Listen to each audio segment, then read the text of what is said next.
Hello and welcome back to all dear students, welcome to career planet app. और आज हम करने वाले हैं केमिस्ट्री में केमिकल बॉन्डिंग की डीपीपी। ठीक है, तो फटाफट स्टार्ट करते हैं। केमिकल बॉन्डिंग का लेक्चर मैंने आपको अवेलेबल करवा दिया है, तो क्वेश्चन आपको खुद को ही सॉल्व करने हैं।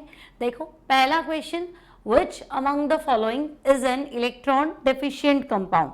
तो बेटा इलेक्ट्रॉन डेफिशिएंट कंपाउंड मतलब जिसका ऑक्टेट पूरा नहीं है, जिसमें 8 से कम इलेक्ट्रॉन है, जो इलेक्ट्रॉन डेफिशिएंट है, कमी वाला है ना, इलेक्ट्रोफाइल है, लुईस एसिड है, तो ढूंढो जल्दी से। ठीक है, आपको इन 4 ऑप्शंस में से ऐसा कंपाउंड सर्च करना है जिसका ऑक्टेट पूरा नहीं है। तो पहला देखो NH3, तो हम कहेंगे NH3 में तो नाइट्रोजन विद 3 लोन पेयर होता ही है ना। PH3, तो जो NH3 की फैमिली है वही PH3 की फैमिली, नेहा पूजा या नाइट्रोजन फॉस्फोरस नेक्स्ट मेंबर। फिर नेहा पूजा असलम है ना, आर्सेनिक, तो ये भी इसी फैमिली का है। ठीक है, और इनका तो ऑक्टेट पूरा है। बस ये BH3 में थोड़ी गड़बड़ है। क्या गड़बड़ है BH3 में? तो हम कहेंगे बोरॉन सेंट्रल एटम है और बोरॉन ग्रुप थर्ड का है। थर्ड मतलब थर्ड A का है। बोरॉन के वैलेंस शेल में 3 इलेक्ट्रॉन है, 3 की शेयरिंग करेगा तो भी 6 ही होंगे, ऑक्टेट तो पूरा नहीं है। तो भाई इसका ऑक्टेट इनकम्प्लीट है, ये इलेक्ट्रॉन डेफिशिएंट कंपाउंड है। क्लियर है? नेक्स्ट क्वेश्चन देखते हैं।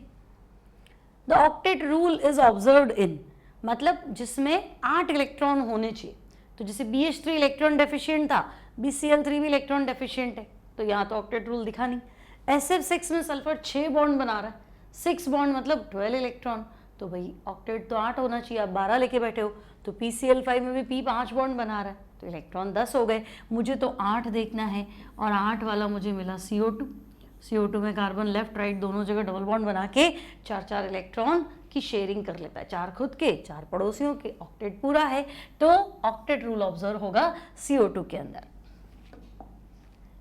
नेक्स्ट देखेंगे, which of the following is correct for the process of formation of chemical bond. अब बेटा अगर केमिकल बॉन्ड होता है तो electron electron repulsion becomes more than nuclear electron attraction.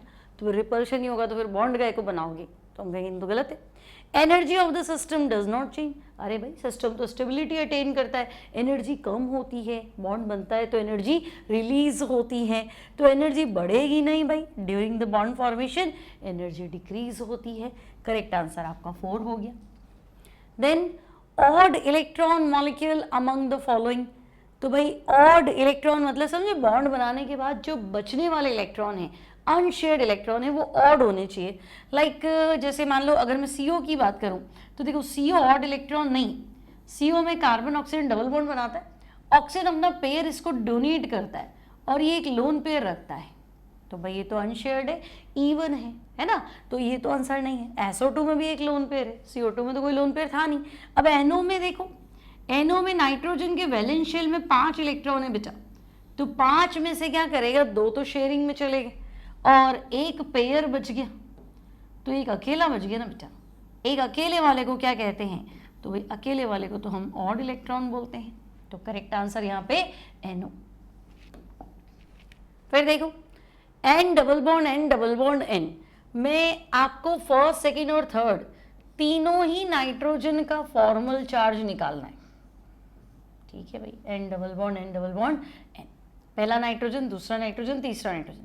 First nitrogen में ये आपको दे रहा है 2 लोन पेयर, सेकेंड में कोई लोन पेयर नहीं है, थर्ड में again we have 2 lone pair. ठीक है, अब फॉर्मल चार्ज का फॉर्मूला होता है बेटा वैलेंस शेल के इलेक्ट्रॉन। मान लो ये फर्स्ट नाइट्रोजन है, तो वैलेंस शेल के इलेक्ट्रॉन 5 माइनस शेयर्ड इलेक्ट्रॉन, तो 2 खुद के 2 पड़ोसी के, शेयर्ड कितने हो गए 4, डिवाइड बाय 2, क्योंकि 2 जनों के बीच में शेयर है ना, तो आपके तो आधे ही में, तो divide by 2 plus unshared electron, क्योंकि अनशेयर्ड तो आपके खुद के हैं, तो अनशेयर्ड इलेक्ट्रॉन इसके हैं 4, तो मैं कहूँगी ये 4 बाय 2 कितना हो गया 2, तो 4 + 2 6, तो यहाँ तो -1 आ रहा है, तो फर्स्ट वाले का आंसर तो -1 है, तो पहला चौथा आंसर तो गया मेरा।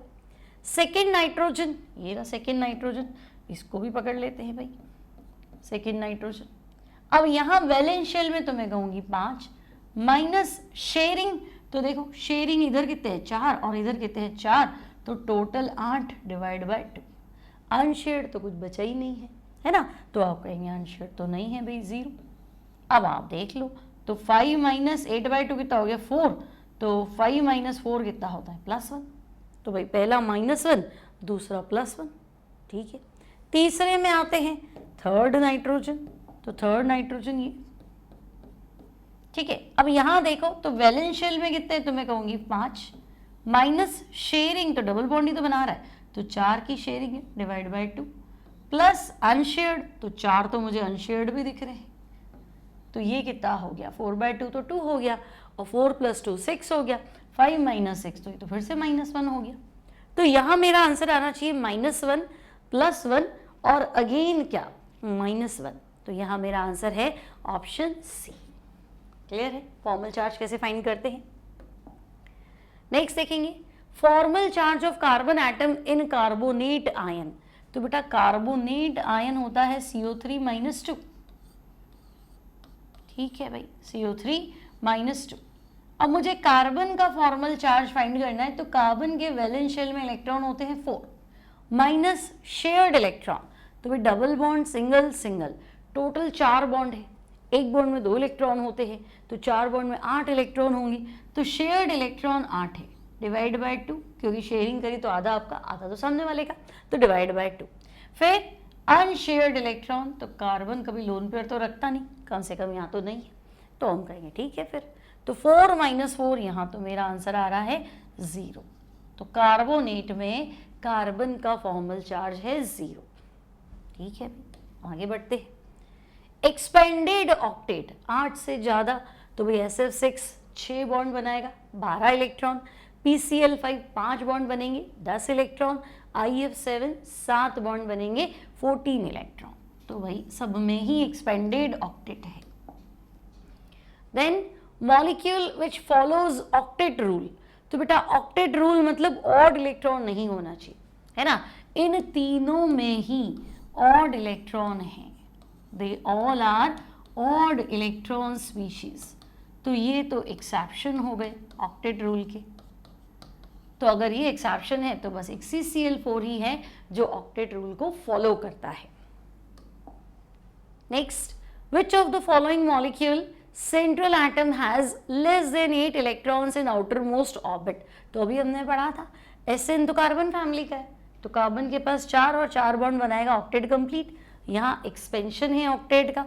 BF3 में बोरॉन 3 बॉन्ड बना रहा है, 6 इलेक्ट्रॉन हुए 8 नहीं हुए, तो बोरोन के सारे कंपाउंड्स क्या है, इलेक्ट्रॉन डेफिशिएंट कंपाउंड।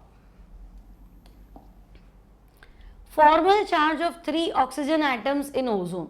अब देखो ओजोन की जो सिचुएशन है ना बच्ची, वो कुछ ऐसी है, ये ऑक्सीजन डबल बॉन्ड बना रहा है, ये ऑक्सीजन कोऑर्डिनेट बॉन्ड बना रहा है, ठीक है। अब ऑक्सीजन के पास तो हमेशा ही 2 लोन पेयर होते हैं, हम कहेंगे ये ऑक्सीजन कहेगा भाई मैंने तो एक लोन पेयर डोनेट कर दिया तो अब मेरे पास एक ही है, और ये कहेगा लो मैंने तो अपना कुछ काम में ही नहीं लिया, तो मेरे 6 इलेक्ट्रॉन जो है वो एज अ लोन पेयर ही अवेलेबल है, ठीक है। अब आप चेक कर लीजिए बेटा, तो हम कहेंगे ठीक है। फर्स्ट ऑक्सीजन की बात कर लेते हैं, फर्स्ट ऑक्सीजन वैलेंस शेल में 6 इलेक्ट्रॉन, फिर शेयर्ड कितने, तो हम कहेंगे डबल बॉन्ड है यानी 4 की शेयरिंग है, डिवाइड बाय 2, और अनशेयर्ड कितने, तो फिर से 4 पड़े हैं, तो 4 + 2 6 और -6 कितना हो गया, तो भाई पहला तो 0 हो गया, सारे ही पहले में 0 है, इसको पकड़ लेते हैं। सेकेंड ऑक्सीजन को, तो सेकेंड ऑक्सीजन कहेगा भाई मेरे वैलेंस शेल में 6 इलेक्ट्रॉन है ना, और माइनस कर दो कितने बॉन्ड बना रहा हूँ, तो डबल बॉन्ड इधर सिंगल इधर, टोटल में 3 बॉन्ड बना रहा हूँ, 6 इलेक्ट्रॉन है ना, लेकिन शेयर्ड इलेक्ट्रॉन डिवाइड बाय 2। फिर अनशेयर्ड कितना है, तो भाई मेरे पास 2 खुद के अनशेयर्ड इलेक्ट्रॉन पड़े हैं, तो 6/2 3 + 2 5 और 6 - 1 + 1 6 - 5 + 1, तो ठीक है, ये तो +1 आ गया, तो 0 के पास +1 आना चाहिए, ठीक है, वो तो मुझे मिल नहीं रहा। थर्ड ऑक्सीजन पे आ जाते हैं, देखो तो थर्ड ऑक्सीजन कहेगा देखो मेरे वैलेंस शेल में 6 इलेक्ट्रॉन है ना, माइनस तो शेयर कितना, एक ही तो बॉन्ड बना है, तो शेयरिंग तो 2 की है, 2 डिवाइड बाय 2, प्लस अनशेयर्ड, तो भाई 6 के 6 अनशेयर्ड ही पड़े हैं, तो 6 + 1 7 माइनस का है, 6 प्लस का है, तो अब मेरा आंसर माइनस, तो हमारा जो आंसर आ रहा है वो आ रहा है 0 + 1 और -1, ठीक है भाई, तो हमारा आंसर है 0 + 1 - 1, करेक्ट आंसर ऑप्शन डी। ठीक है, तो ये है हमारा DPP1। आई होप लेक्चर्स आपको अच्छे से समझ में आ रहे होंगे। किसी तरह का कोई भी डाउट हो आप ऐप में लिख सकते हैं, आपके पास नंबर अवेलेबल है, व्हाट्सअप वहाँ दे सकते हैं, है ना, यूट्यूब में कमेंट कर सकते हैं। मिलती हूँ next time. Till then take care and bye bye.